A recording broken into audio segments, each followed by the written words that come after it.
हरे कृष्णा, राधे राधे। श्री ओम नमो भगवते वासुदेवाय। श्री कार्तिक मास महात्म्य कथा 29वां अध्याय। राजा पृथु ने कहा, हे मुनि श्रेष्ठ, आपने कलह द्वारा मुक्ति पाए जाने का वृतांत मुझसे कहा, जिसे मैंने ध्यानपूर्वक सुना। हे नारद जी, यह काम उन दोनों नदियों के प्रभाव से हुआ था। कृपा कर यह मुझे बताने की कृपा करें। नारद जी बोले, हे राजन, कृष्णा नदी साक्षात भगवान श्री कृष्ण महाराज का शरीर और वेणी नामक नदी भगवान शंकर का शरीर है। इन दोनों नदियों के संगम का महात्म्य श्री ब्रह्मा जी भी वर्णन करने में समर्थ नहीं है, पर क्योंकि आपने पूछा है, इसीलिए आपको इनकी उत्पत्ति का वृतांत सुनाता हूँ। आप ध्यान से सुनो। चाक्षुषु मनवंतर के आरंभ में ब्रह्मा जी ने सह पर्वत के शिखर पर यज्ञ करने का निश्चय किया। वह भगवान विष्णु, भगवान शंकर और समस्त देवताओं सहित यज्ञ की सामग्री लेकर उस पर्वत के शिखर पर गए। महर्षि भृगु आदि ऋषियों ने ब्रह्म मुहूर्त में उन्हें दीक्षा देने का विचार किया। तत्पश्चात भगवान विष्णु ने ब्रह्मा जी की भार्या त्वरा को बुलाया। वह बड़ी धीमी गति से आ रही थी। इसी बीच भृगु जी ने भगवान से पूछा, हे प्रभु, आपने त्वरा को शीघ्रता से बुलाया था, वह क्यों नहीं आई? अगर अधिक देर हो गई तो ब्रह्म मुहूर्त निकल जाएगा। इस पर भगवान विष्णु बोले, यदि त्वरा यथा समय यहाँ नहीं आती है तो आप गायत्री को ही स्त्री मानकर दीक्षा विधान कर दीजिए। क्या गायत्री पुण्य क्रम में ब्रह्मा जी की स्त्री नहीं हो सकती? नारद जी ने कहा, हे राजन, भगवान विष्णु की इस बात का समर्थन भगवान शंकर ने भी किया। यह बात सुनकर भृगु जी ने गायत्री को ही ब्रह्मा जी के दाहिनी ओर बिठाकर दीक्षा विधान आरंभ कर दिया। जिस समय ऋषिमंडल गायत्री को दीक्षा देने लगा, उसी समय त्वरा भी यज्ञ मंडल में आ पहुंची।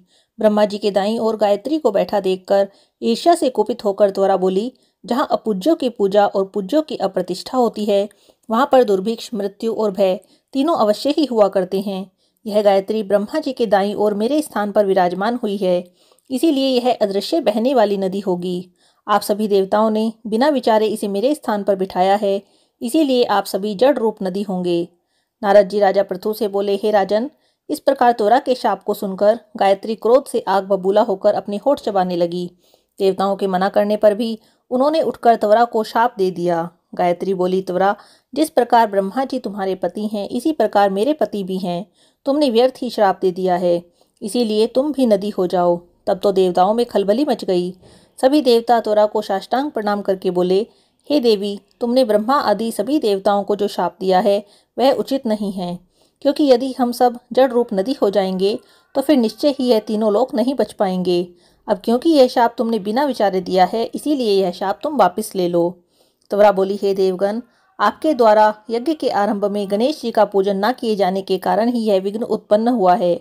मेरा यह शाप कदापि खाली नहीं जा सकता, इसीलिए आप सभी अपने अंगों से जड़ीभूत होकर अवश्य में ही नदियां बनोगे। हम दोनों सोतने भी अपने अपने वंशों पश्चिम में बहने वाली नदियां बनेंगी। नारद जी राजा पृथु से बोले, हे राजन, त्वरा के यह वचन सुनकर भगवान विष्णु, भगवान शंकर आदि सभी देवता अपने अपने अंशों से नदियां बन गए। भगवान विष्णु के अंश से कृष्णा, भगवान शंकर के अंश से वेणी और ब्रह्मा जी के अंश से ककुदम्बती नामक नदियां उत्पन्न हो गई। समस्त देवताओं ने अपने अंशों को जड़ बनाकर वहीं सह पर्वत पर फेंक दिया। फिर उन देवताओं के अंश पृथक पृथक नदियों के रूप में बहने लगे। देवताओं के अंशों से सहस्त्रों की संख्या में पश्चिम की ओर बहने वाली नदियां उत्पन्न हो गई। गायत्री और त्वरा दोनों पश्चिम की ओर बहने वाली नदियां होकर एक साथ बहने लगी। उन दोनों का नाम सावित्री पड़ा।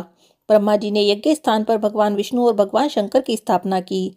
दोनों देवता महाबल और अतिबल के नाम से प्रसिद्ध हुए। हे राजन, कृष्णा और वेणी नदी की उत्पत्ति का यह वर्णन जो भी मनुष्य सुनता है अथवा दूसरों को सुनाता है, उसे नदियों के दर्शन और स्नान का फल प्राप्त होता है। श्री कार्तिक मास महात्म्य कथा 29वां अध्याय समाप्त।